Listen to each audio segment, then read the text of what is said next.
جنوبی کوریا کے شہر السن میں یہ ایک ایسا مقام ہے جو کبھی شکار کا مرکز تھا، لیکن آج علم، یادداشت اور حفاظت کی علامت ہے۔ یہ ہے جنوبی کوریا کا پہلا اور واحد ویل میوزیم، ایک ایسی جگہ جہاں سمندر کی گہرائیوں کی کہانیاں، ہزاروں سال پرانے آثار اور مستقبل کے لیے تحفظ کا عزم ایک چھت کے نیچے ملتے ہیں۔ یہ میوزیم ایک ساحلی قصبے میں واقع ہے جو کبھی ملک کا سب سے بڑا ویل فشنگ پورٹ تھا۔ 19ویں صدی کے آخر میں یہاں پہلی مرتبہ غیر ملکی ویل شکاری آئے اور جلد ہی یہ جگہ بحر الکاہل کے خطے میں سب سے مصروف ویل فشنگ بیس بن گئی۔ 1970 اور 80 کی دہائی میں یہاں کے سنہری دن تھے۔ 20 سے زائد ویل فشنگ جہازوں سے ہزاروں لوگ روزگار پاتے اور قصبہ اتنا خوشحال تھا کہ کہا جاتا تھا یہاں کے کتے بھی نوٹ منہ میں لے کر گھومتے ہیں۔ مگر 1986 میں بین الاقوامی پابندی نے صدیوں پرانی روایت کا خاتمہ کر دیا اور قصبے کی پہچان بدل گئی۔ 2005 میں اس علاقے کی تاریخ اور ثقافت کو محفوظ کرنے کے لیے اس میوزیم کی بنیاد رکھی گئی۔ جدید طرز تعمیر کے ساتھ ساتھ عمارت کے اوپر ایک بڑی ویل کی مجسمہ نما ڈیزائن دور سے ہی آنے والوں کو بتاتا ہے کہ یہ جگہ سمندر کے ان دیوقامت مخلوقات کی داستان سنانے کے لیے ہے۔ یہ صرف نمائش گاہ نہیں بلکہ ایک تحقیقی اور تعلیمی مرکز بھی ہے جہاں بچے اور بڑے دونوں ویلز اور سمندری حیات کے بارے میں سیکھ سکتے ہیں۔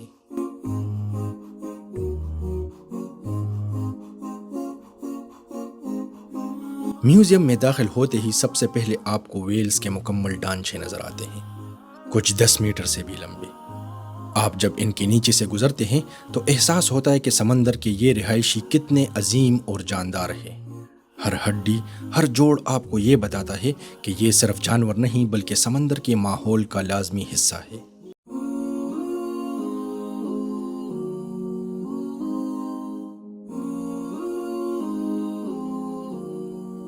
یہاں 250 سے زائد اصل شکار کے اوزار اور سامان موجود ہیں، پرانے لکڑی کے شکار کی کشتیوں سے لے کر جدید لانچرز تک۔ آپ دیکھ سکتے ہیں کہ کس طرح ہاتھ سے پھینکے جانے والے نیزوں سے آغاز ہوا اور پھر ٹیکنالوجی نے کس طرح اس شکار کو تیز اور مہلک بنا دیا۔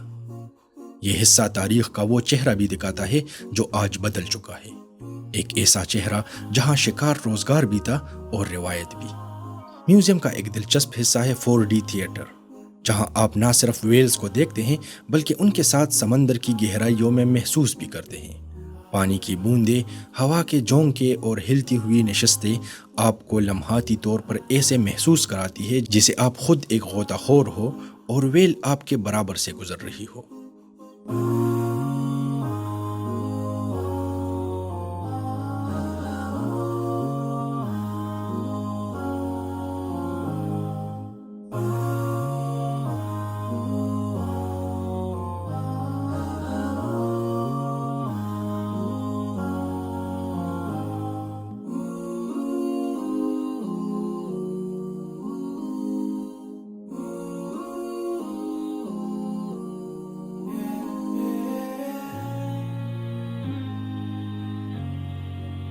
ایک اور انوکھا تجربہ ہے ویل بیلی روڈ، ایک ایسا حصہ جہاں آپ ایک بڑی ویل کے اندرونی حصے کی نقل میں داخل ہو کر اس کی بناوٹ اور نظام کو قریب سے دیکھ سکتے ہیں۔ بچوں کے لیے یہ نہ صرف دلچسپ ہے بلکہ سیکھنے کا ایک انوکھا ذریعہ بھی۔ میوزیم کے ساتھ ہی جڑا ہوا ہے ایک اور مرکز جہاں زندہ ڈولفنز کو دیکھا جا سکتا ہے۔ یہاں ایک شیشے کا ٹنل ہے جس سے آپ پانی کے اندر رہتے ہوئے ڈولفنز کو تیرتے، کھیلتے اور ایک دوسرے سے بات کرتے دیکھ سکتے ہیں۔ یہ حصہ سمندری حیات کے تحفظ اور ان کے رویوں کو سمجھنے کے لیے بہترین ہے۔